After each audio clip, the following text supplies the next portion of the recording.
Nagabang ang kotse niya sa harapan ng building. Pinagbuksan niya ako ng pintuan sa passenger seat. Nagtataka man ay pumasok na ako sa loob. Sumunod naman siya sa akin at naupo sa tabi ko. Nagmaneho na iyong driver ni Briggs at dinala kami sa isang mamahaling restaurant. Napatingin ako kay Briggs dahil dito. Wala akong pabayad. Iginiya ako ni Briggs papasok sa loob ng restaurant. Kinakabahan naman akong pumasok.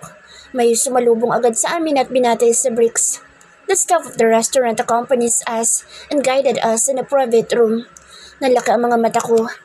Ganito ba? Kabig time itong si Briggs at may sarili siyang kwarto sa bawat restaurant na kakainan niya? Naupo na kami at umorder. In-order ko na lang iyong mabilis bigkasin kahit hindi ako sigurado kung makakain ko ba at iyong mura. Para kung sakaling kailanganan ko magbayad ay hindi ako mapapaghugas ng pinggan. Anyway, about the shipment, have you read the details?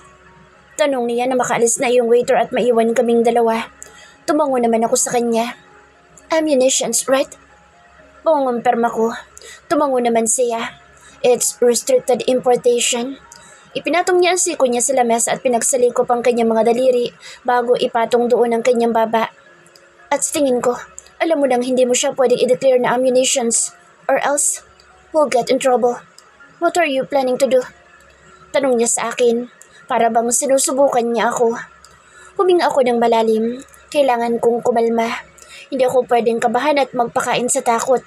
Isang maling hakbang ay maaari kaming mapahamak.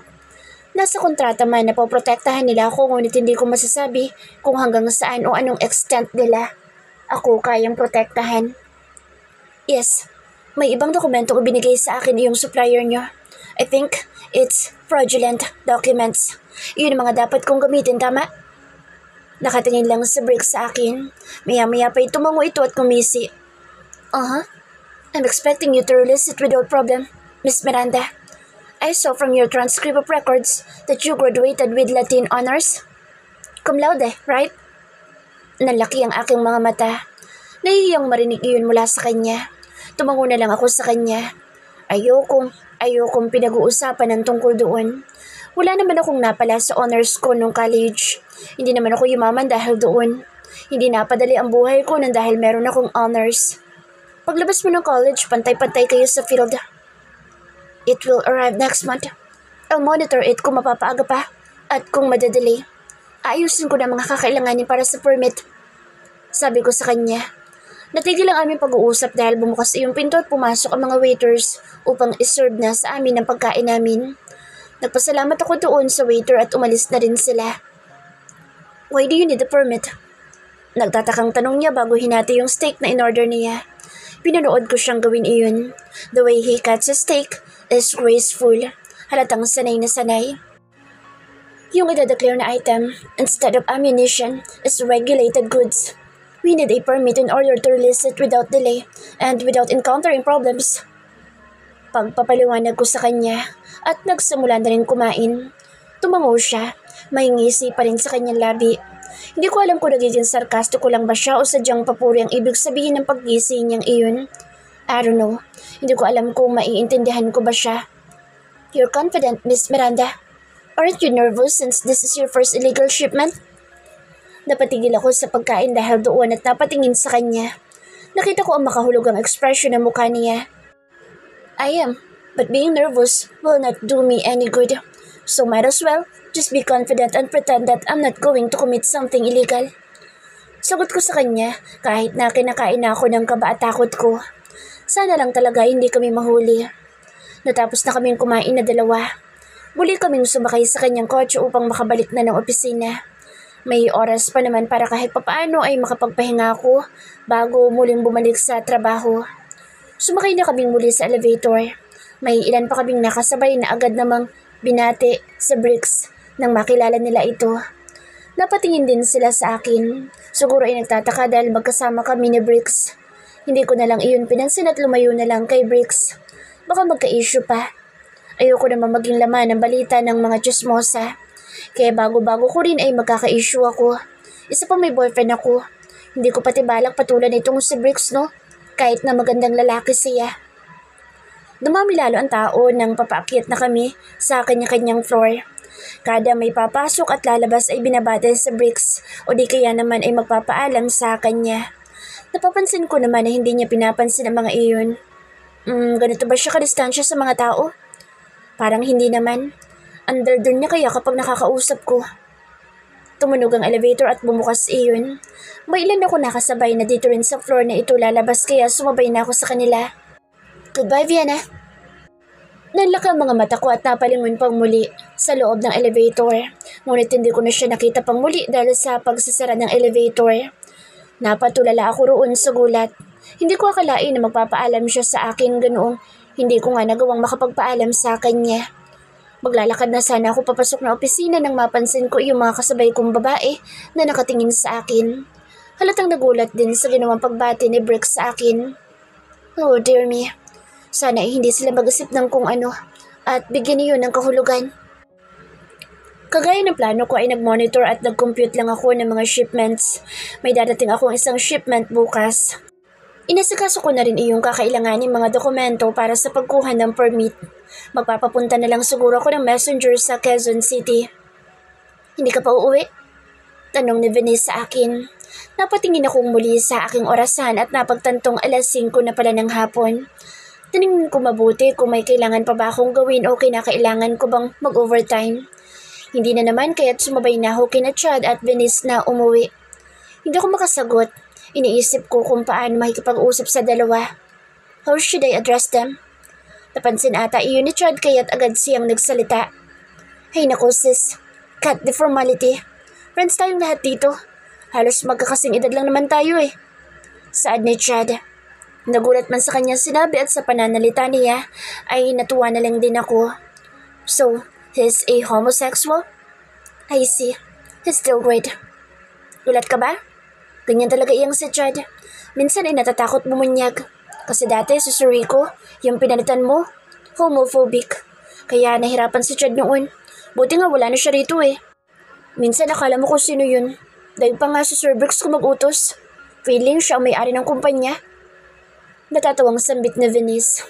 Naghihintay kasi kami ngayon ng elevator kaya't nagkukwentuhan muna kami para malibang.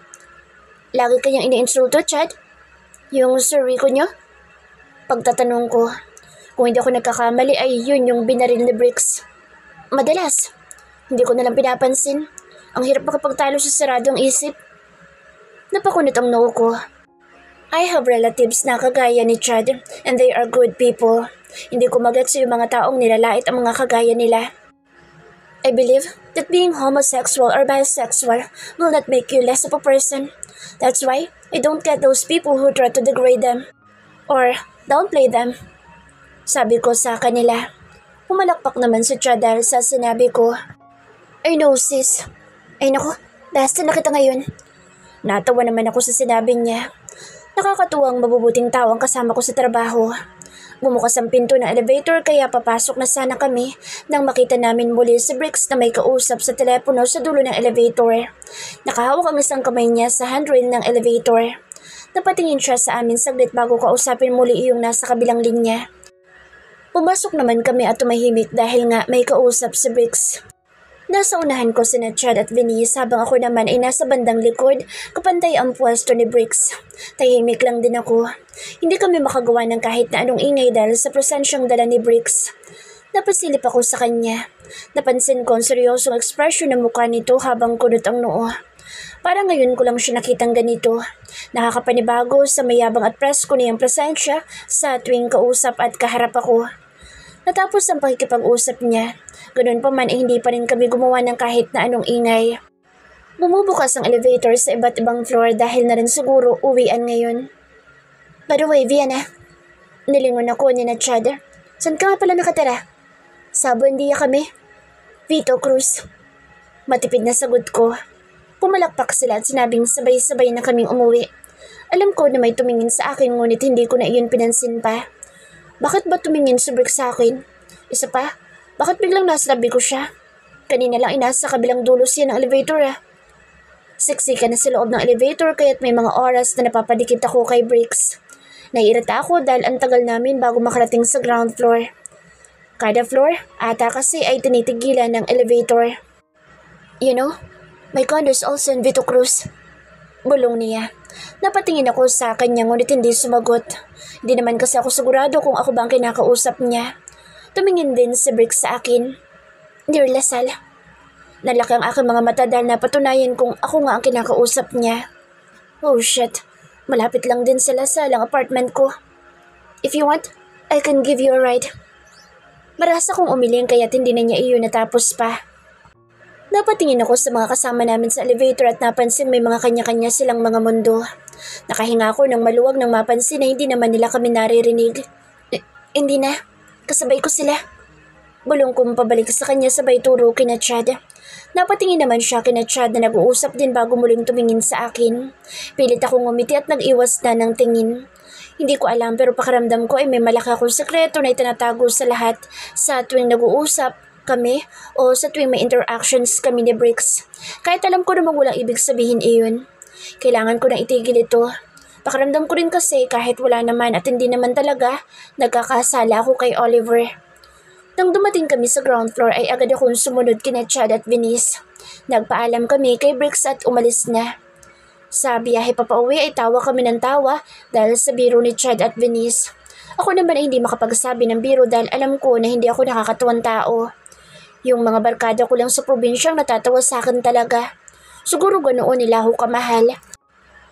Ilang taon na kayo dyan sa Villante Corp? Pagtatanong kong muli. Napaisip silang dalawa at nagbilang pa si Chad kaya bahagi ako natawa. Hindi ko alam kung nagbibiro ba siya o talaga nagbibilang siya. 2 years na. Hindi kasi kami makaalis dyan.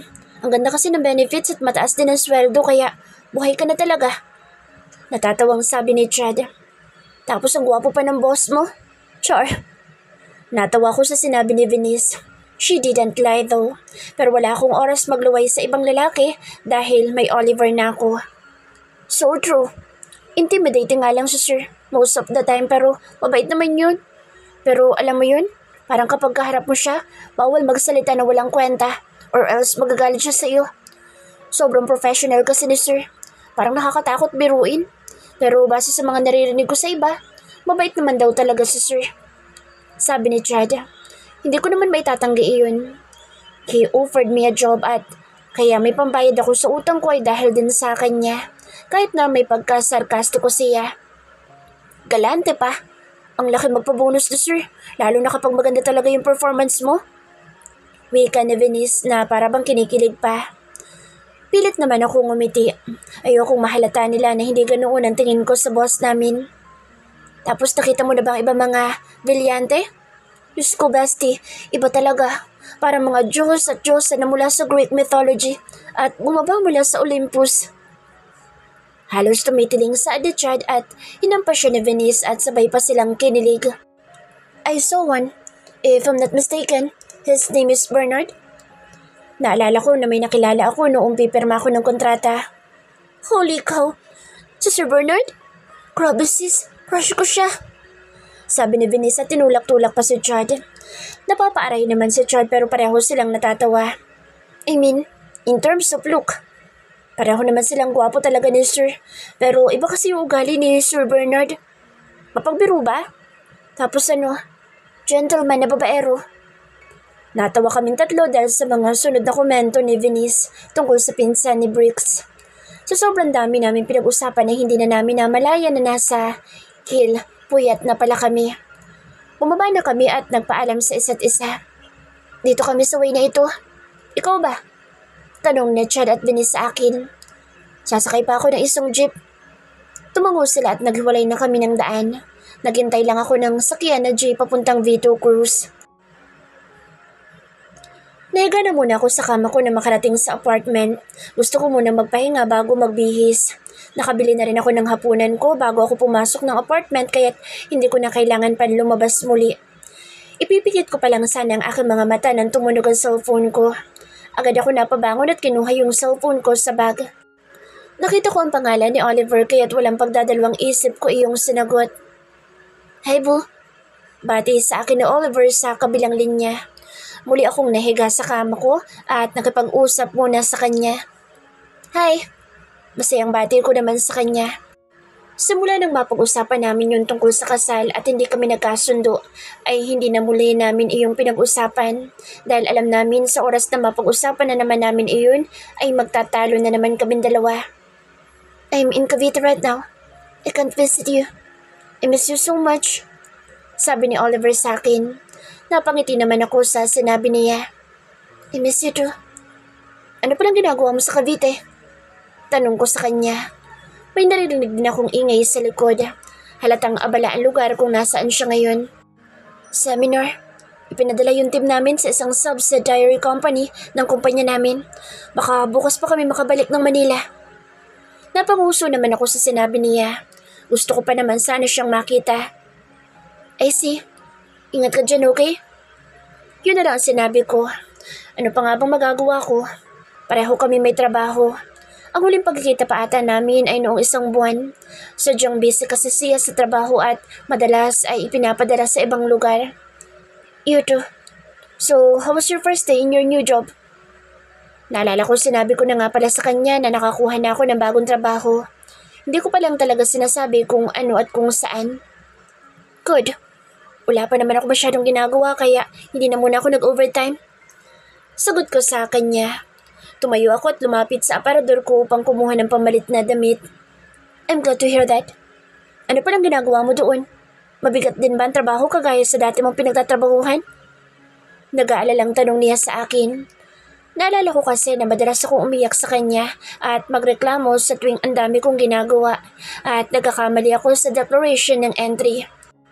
Hindi naman, ganun pa rin, pero hindi marami ang dokumento. Malalaki nga lang yung bawat shipment pero sa tingin ko ay mas magaan ngayon ang trabaho ko. Nang makakuha ko ng pamalit na damit ay muli muna akong nagtungo sa kama ko upang maupo roon. How about the salary? Okay naman ba? Come to think of it, wala akong masyadong nasabi sa kanya. Basta sinabi ko na lang na nakahanap na ako ng bagong trabaho at yun na yun. Wala na akong ibang sinabi pa. Mas mataas sa dati kong sweldo. Ayoko sabihin sa kanya kung magkano ba talaga ang sweldo ko. Baka hindi siya makapaniwala at isipin pa na gumagawa ako ng illegal. Na totoo naman. Okay, that's good to hear. Anyway, nakita ko sa Iling kanina. Bago kami umalis ng Manila ay nakita ko siya sa May Malate. Mukhang papasok pa lang ng trabaho. Hindi niya pala alam na may bago ka ng trabaho? Anya. Bukod kay Oliver ay wala pa nga pala akong nasasabihan. I find it unnecessary, kaya hindi ko na pinagsabi pa. Oo, hindi ko pa nga nasasabi sa kanya. Hindi pa rin kasi kami nakakapag-usap ni Elaine. Sagot ko sa kanya. May ilan pa kaming pinag-usapan ni Oliver. Inabot din siguro kami ng kalahating oras sa pag-uusap. Naputo lamang iyon ang kailangan na namin kumain ng hapunan pareho. Pumasok na ako sa banyo upang makapagpalit ng damit. Naghanda na rin ako ng pagkain para makakainan ng hapunan. Wala naman na akong ginawa sa gabing iyon. Dinalaw ko lang ang social media accounts ko at nanood ng mga babaeng nagmumukbang hanggang sa maramdaman ko ang antok. Kinabukasan ay maaga ulit akong pumasok. Kailangan kong i-check yung mga via air dahil baka dumating na. Hindi nga ako nagkamali kaya naman agad ko na iyong inasikaso. Naalala ko na may messenger nga pala akong pag-aasikasuhin ng permit sa Quezon City. Lumabas ako ng opisina namin at nilapitan iyong isang cubicle ng mga messenger. Nag-aayos na sila at naghahanda na rin para sa pag-alis nila mamaya. Kuya, sinong pwedeng pumunta po sa Quezon City? Pagtatanong ko sa head ng mga messenger, napatingin sa akin si Kuya Edward kung hindi ako nagkakamali sa kanyang pangalan.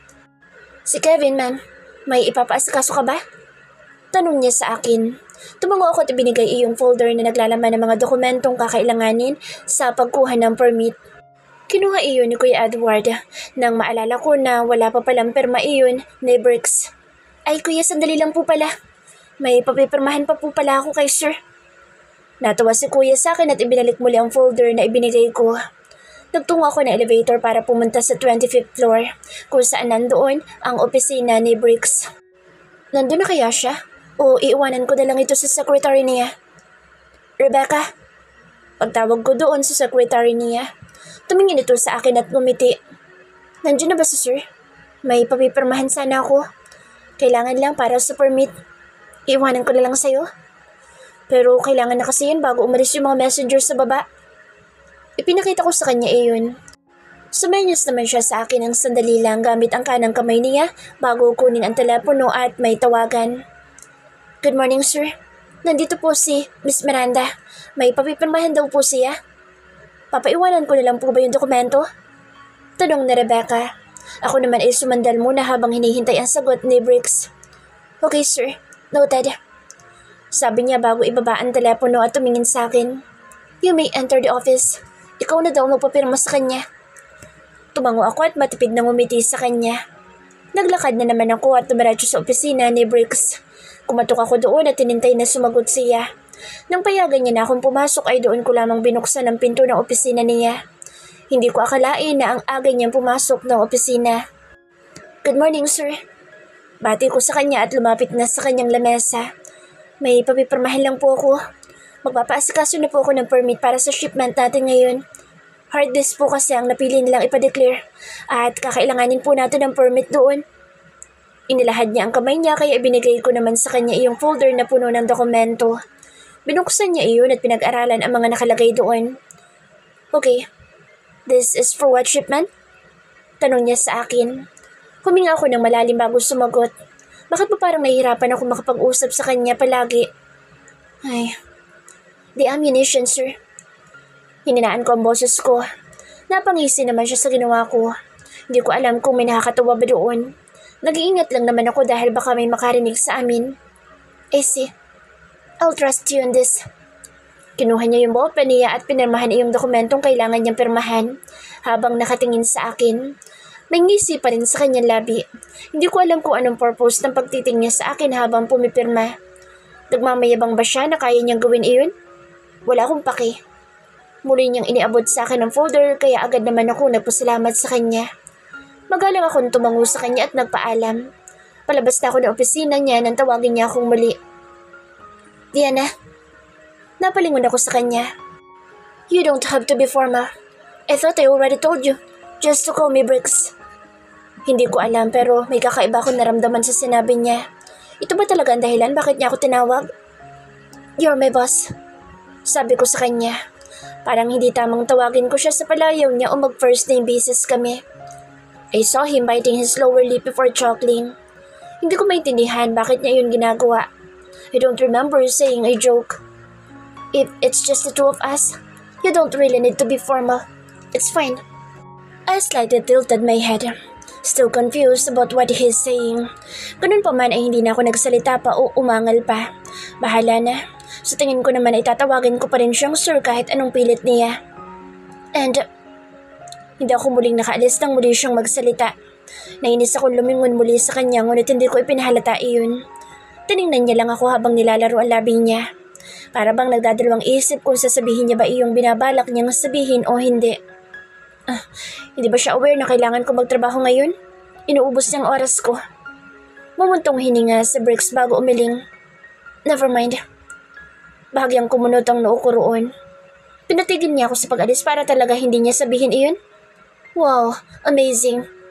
Nagpaalam na ako sa kanya na aalis na ako.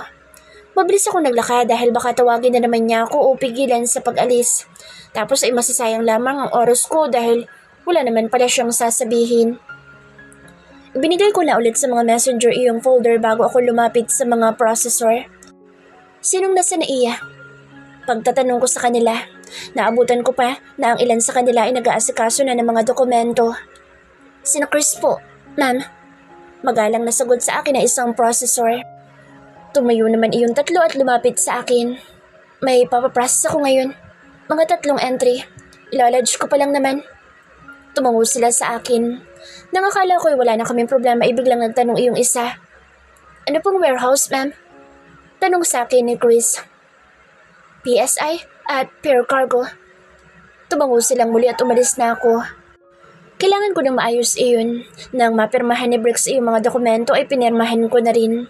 Natatakot at kinakabahan ako. Unang beses kong pipirma sa entry. Matapos iyon ay binigay ko na nga sa mga processor para maayos na nila. Sana po walang maging problema. Natapos ako mag-monitor ng mga shipments. Halos parating pa lang ng bansa ang mga iyon kaya wala akong masyadong ginawa ng mga oras na iyon. Sina Chad at Venice naman ay mga tinatype lang sa computer nila. Sa tingin ko ay tapos na rin sila sa mga shipments nila. Nilalaro ko yung ballpen ko at inilalagay paminsan-minsan sa pagitan ng aking ilong at ng aking labi habang pinapaikot-ikot ang sarili gamit yung swivel chair na inuupan ko. Natatawa na lang sa binis sa akin pero hinayaan lang nila ako. Hindi ako makapaniwalang ang gaan ng trabaho ko ngayon kaysa sa dating kumpanya na halos lahat ata ay kami ang gumagawa. Kulang na lang ata ay sa opisina na ako tumira. Yana. Pakiramdam ko ay tinatawag ako nila Venice pero baka guni-guni ko lamang iyon. Nakaharap ako ngayon sa glass wall na opisina at pinagmamasdan ng magandang tanawin ng Makati. Iikot pa sana akong muli gamit yung upuang inuupan ko nang biglang may tumikim sa may likod ko. Napalingon ako roon at laking gulat ko nang makita ko si Bricks. Nahulog yung ballpen na nilalaro ko at napatalon ako sa kinaupan ko. Automatiko ako napatayo at binati siya. Sir, hindi ko alam kung anong gagawin ko. Ang tumungo ba o magpaliwanag sa bakit wala akong ginagawa? Did I disturb you? He asked sarcastically. Agad akong napikon sa sinabi niya. Alam ko na iniinis niya ako dahil sa nahuli niyang ginagawa ko. This guy, he's full of mockery. Hindi naman po sir. May kailangan kayo? Bakit ba nanginginig ang boses ko? Napansin ko magkahalong natatawa at kinakabahan sina Chad at Venice sa akin. Napapikit naman ako bago muling tumingin kay Bricks. May inihagis siyang maliit na envelope sa lamesa ko. Napatingin naman ako roon. Pamilyar sa akin ang envelope na iyon. Ipinatong niya ang kamay niya sa lamesa ko bago lumapit sa akin. You'll come with me to the party. I won't accept no for an answer. Matapos niyang sabihin iyon ay umalis na siya ng opisina namin, leaving me dumbfounded. Napatingin sa akin sina Chad at Venice habang ibinubukan nila ang kanilang mga bibig na tila ba sinasabing, "What was that?" Hindi naman ako nakasagot dahil maging ako'y hindi ko alam at naintindihan ang nangyari. Hindi nila napansin yung envelope kaya't hindi nila iyon inusisa. Palihim kong kinuha iyon at binasa sa ilalim ng table ko. That's right. Ito yung imbitasyon sa party ng pamilya ata ni Bricks. Ito yung ibinigay ni Bernard kay Bricks noon. Pero bakit niya ako isasama dito? Dahil sa napuno ng katanungan ng aking isip ay tumayo na ako sa kinaupan ko at nagdesisyong puntahan siya. Napatingin pa sa akin si Venice. Nagtataka siguro kung saan ako pupunta. Saan ang punta mo? Tanong sa akin ni Chad. Tumingin ako sa kanya at ngumiti. Sinabi ko na may kailangan lang akong kausapin at muling nagmarchong papalabas ng opisina. Nagtungo ako sa elevator at naghintay lamang na tumigil iyon sa floor namin. Sumakay ako roon. Nagulat pa ako dahil may elevator operator na doon. Saang floor, ma'am? Sinabi ko naman na sa 25th floor. Nasa kamay ko pa rin iyong invitation na iniwan niya sa akin. Hindi ko alam kung bakit niya ito ginagawa. Pinagtitripan niya ba ako o ano? Rebecca, busy ba si sir? Hindi na ako nagpaligoy-ligoy sa pagtatanong. Kung busy siya, ibabalik na lang ako mamaya. Kung hindi ay kakausapin ko siya ngayon. Hindi naman. Sagot na Rebecca matapos niyang tingnan yung schedule ni sir. Nasa office lang siya. Tumango ako at nagpaalam kung pwedeng pumunta sa opisina ni sir. Tumango naman siya at tinayaan na lang ako. May mga empleyado na nandito sa floor na ito ang tumitingin sa akin ngunit wala akong oras sa kanila. Siguro iniisip nila bakit ako lagi nasa opisina ng boss namin. Well, that's an easy question because he keeps getting on my nerves. Char. Kumatok muna ako sa pinto ng opisina bago iyon buksan at dumungaw. Nakita ko nakatingin siya sa akin. Gulat pa sa presensya ko. May I come in? Tinanong ko man iyon pero pumasok na naman na ako sa loob ng opisina niya. Ngumisi siya dahil sa ginawa ko pero tumango pa rin naman. Huminga ako ng malalim bago nagdesisyon na lumapit sa may lamesa niya. Gusto ko mang ibato yung invitation na iyo ko makalimutan na boss ko siya. Marahan ko ipinatong sa kanyang lamesa ang invitation. Tinignan niya iyon bago ibalik ang tingin sa akin. Bakit mo yan iniwan sa table ko, sir?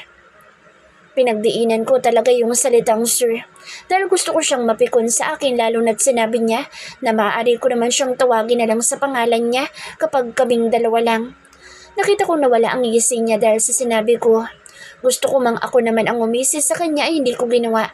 Baka masasante ako nang wala sa oras. Kinuha niya yung invitation at pinagmasdan bago laro-laruin sa kanyang kamay. Hindi mo ba narinig ang sinabi ko sa iyo kanina? Masyado bang malayo ang nag-distansya ko sa iyo nang bumulong ako? Napalunok ako sa sinabi niya. Alam ko nagiging sarkastiko na naman siya dahil sa totoo lang ay sobrang lapit niya sa akin kanina. Malinaw din ang sinabi niya, ngunit ang hindi ko maintindihan ay bakit ako ang isasama niya. Bakit ako? Wala sa sarili kong sabi sa kanya. Huli na nang mapagtanto ko na parang walang galang ang pagkakatanong ko nito. Tumaas ang isang kilay ni Briggs dahil doon. Dahil gusto ko? He tilted his head to one side while raising one eyebrow. Bakit ba punong-puno ng sarcastic remarks ang lalaking ito? Lahat sa kanya at ang lalabas sa bibig niya ay sumisigaw ng pagiging sarkastiko. Hindi ba dapat ay secretary mo dalhin mo doon? Or maybe your girlfriend? Nang mapansin ko naman ang pagtaas na isang kilay niya ay mabilis na naman akong nagsalita. Something along the line. Nakakapagtaka na isasama mo ako sa isang family gathering when you just met me and I'm your employee. Para akong hinapos sa pagsasalita kong iyon. Sumandal sa Briggs at kinuha yung tasa ng kape bago yun inumin. Pinanood ko lang naman siyang gawin iyon. Naghihintay sa susunod niyang sasabihin. Majority of the members of the Villante family, if not all, are involved in the illegal activities that we're doing. The illegal importation. That is, it is, of course, it's natural for them to be curious about the new broker who will handle our goods. Not that they want to actually meet you, but I'm too tired and lazy to answer all their questions about you. So might as well bring you to the party to meet them personally. And so that they can be at ease that our shipments are in good hands and will be taken care properly. Kaya kita isasama. Get it? Ipinatong ni Briggs ang kanyang baba sa magkasalikop niyang kamay habang taas noong nakatingin sa akin.